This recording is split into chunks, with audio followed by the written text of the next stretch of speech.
तुला चावलंय मला आहे ते सांभाळता येत नाहीये. माझ्या बायकोने तिच्या भावाला पाठवलंय ऑफिस मध्ये इन्क्वायरी करायला. अरे इन्क्वायरी वरून लक्षात आलं नाही इथे आपण दुसरीकडे बोलू. अरे काही दिवसापूर्वी मी फोन केला होता तो फोन तुझ्या बायकोने उचलला. काय बोलली मग? नाही काय बोलली नाही मी तिचा आवाज ऐकला आणि फोन कट केला. अच्छा यासाठी तो ऑफिस मध्ये सर्व्हेलन्स कॅमेरा आलाय काय? नक्कीच भाऊ बहीण मिळून माझं स्टिंग ऑपरेशन करण्याचा प्लॅन करतायत. करू देत त्यांच्या कॅमेऱ्यात पण दिसणार नाही. मला एक गोष्ट कळत नाही तू एवढा घाबरतोस का तुझ्या बायकोला? सरळ सांगून का नाही टाकत की तुझं बाहेर अफेअर आहे म्हणून? सांगायला काय नाही ग पण ते एक्स्ट्रा मॅरिटल अफेअर कसं असतं माहितीये ना?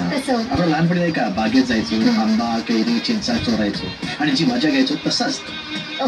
व्हाय fat and waste if you can barf and taste. तुला काही दुसरी म्हण सापडली नाही का?